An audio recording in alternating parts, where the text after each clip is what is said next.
Iya. Pada sidang hari ini Kamis tanggal 2 Maret 2023 dikabarkan Vena Melinda mencabut gugatannya. Apa alasan Vena Melinda mencabut gugatan? Hakim ya yang meminta untuk salah satu pihak itu untuk mencabut. Pihak Vena yang akhirnya memutuskan untuk mencabut. Ketika nanti Vena dalam posisi sebagai termohon juga ada juga bisa dikatakan tanda kutip itu diuntungkan ya. Dia akan dapat nafkah iddah, terus mut'ah ya, hadiah. Yang itu tidak didapat jika dia yang menggugat. Dia istrinya yang menggugat. Ada satu lagi sebenarnya Bu yang bisa di nafkah madliyah namanya, nafkah lampau.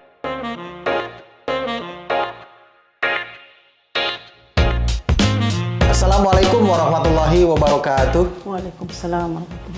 Kembali lagi di YouTube channel Halo Pengacara. Apa kabarnya sahabat Halo Pengacara? Semoga baik-baik saja ya.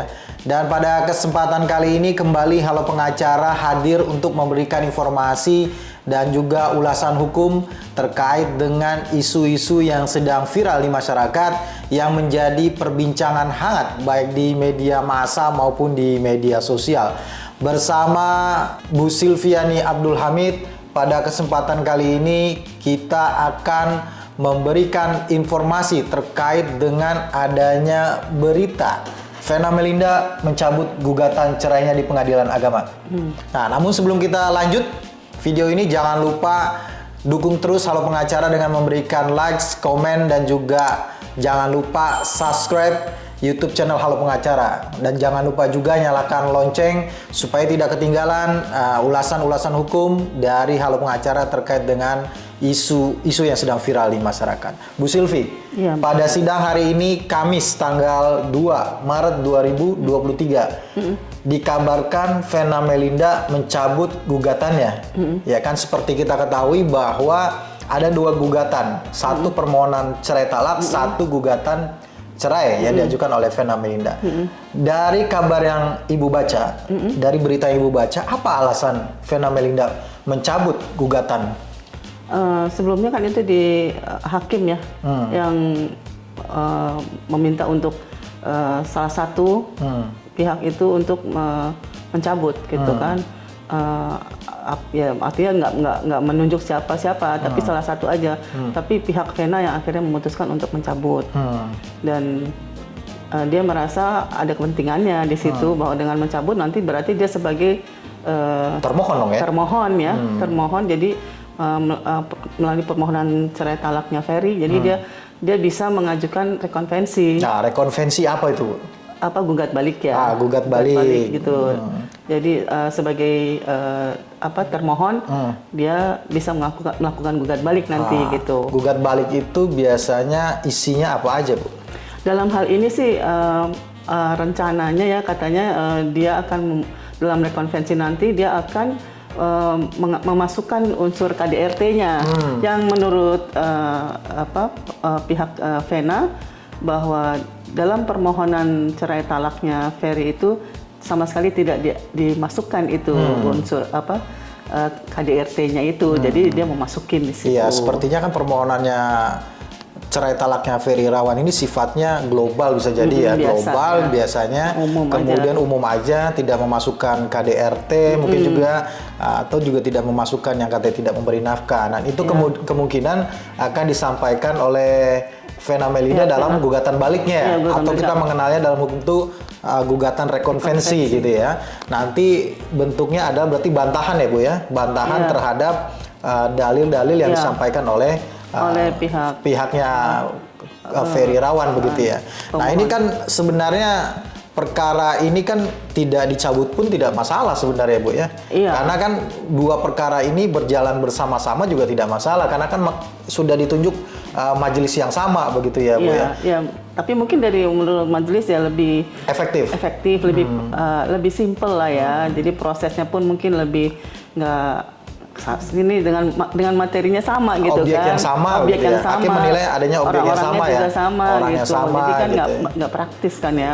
Sampai harus objeknya kan cerai ya istilahnya gitu ya. Yang satu cerai talak, yang satu bukan cerai begitu ya. Cuma masalahnya masing-masing pihak ini kan para baik penggugat, tergugat atau pemohon termohon ini punya kepentingan masing-masing juga yang mereka merasa harus disampaikan di persidangan gitu. Ya artinya kan ketika nanti Vena dalam posisi sebagai termohon juga ada juga bisa dikatakan tanda kutip itu diuntungkan ya ketika seorang istri itu dicerai talak ada keuntungan yang bisa dia peroleh begitu ya Bu ya? Iya, dia akan dapat lebih banyak yang pasti ya ketimbang dia jadi dibandingkan dia yang gugat gitu kan, dia akan dapat nafkah idah, terus mut'ah ya, bisa hadiah, terus gitu tapi mereka nggak ada anaknya. Ya bisa minta mut'ah dan juga nafkah selama idah gitu ya. Masa idah. Iya kan bisa nggak? Yang itu tidak didapat jika dia yang menggugat. Istrinya yang menggugat. Iya, jadi ketika nanti mungkin itu ya menjadi alasan dari perspektifnya kuasa hukum gitu ya, ketika nanti posisinya sudah menjadi hanya sebagai termohon, tidak menjadi penggugat, dia akan fokus untuk satu tadi Ibu bilang dia akan membantah dalil-dalil yang tidak ada KDRT-nya tadi gitu ya. Dia akan memasukkan KDRT dan mendapatkan. Yang kedua dia akan mengajukan gugatan balik terkait dengan nafkah.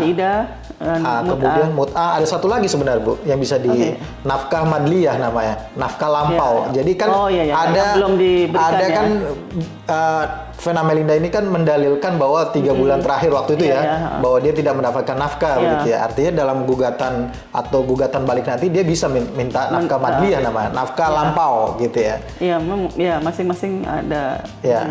Ya nggak tahu juga, mungkin ada juga terkait dengan harta bersama juga kan kita nggak tahu. Kalau memang kan kemarin terkait dengan adanya perjanjian kawin gitu ya kan, itu kan sifatnya berita yang beredar di masyarakat kan belum ada yang menunjukkan benar ada dokumentasinya atau dokumennya lah katakanlah begitu yang menyatakan benar antara Vena dengan Ferry itu ada perjanjian kawin gitu. Kalau tidak ada perjanjian kawin ya bisa jadi ketika memang ada hal yang diperoleh selama pernikahan, entah itu sifatnya cash atau kredit gitu kan katanya isunya ada yang dibeli ya secara kredit atau saya nggak tahu juga gitu ya. Itu kan bisa diselesaikan juga gitu kan melalui mekanisme satu gitu ya, melalui perceraian yang tadi itu ya. Iya, ini memang menjadi menarik ya ketika masing-masing pihak tentu punya strateginya ya bagaimana untuk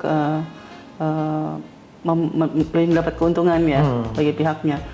Ya dalam hal ini sih ya kita lihat aja deh nanti gimana ya. Kalau dalam pandangan kita sih sebenarnya waktu itu ya biarkan aja ya. Mungkin kalau dari kita dalam posisinya sebagai kuasa hukumnya Ferry ya biarin aja sebenarnya Mbak Vena yang gugat ya. Karena nggak ada kewajiban yang besar gitu ya bisa diberikan gitu ya. Kalau dalam hal ini siapa yang gugat duluan segala macam itu kan ini terkait dengan pihak merasa tertantang juga kali dalam hal ini karena kan juga kita lihat kondisinya memang nggak mulus-mulus aja kan, nggak baik-baik saja, mereka saling saling lempar komen-komen yang membuat suasana agak panas gitu ya. Jadi tentu ya dia mau menunjukkan bahwa dia juga bisa kok ini gitu. Artinya ini sebenarnya yang lebih banyak muncul adalah aspek non hukum ya kalau menurut kita ya. Jadi lebih banyak yang ditonjolkan adalah aspek-aspek yang sifatnya bukan hukum gitu. Banyaknya non hukum ya artinya ada yang kecewa, ada yang marah, itu kan non hukum semuanya gitu yang dilampiaskan. Baik Bu Sylvie, mungkin itu yang bisa kita sampaikan kepada sahabat Halo Pengacara terkait dengan adanya berita bahwa Vena Melinda mencabut gugatan cerainya dan kemudian melebur menjadi termohon di perkara permohonan cerai talaknya Ferry Irawan gitu ya. Terima kasih dan juga terima kasih kepada sahabat Halo Pengacara yang sudah menyaksikan video ini sampai dengan selesai.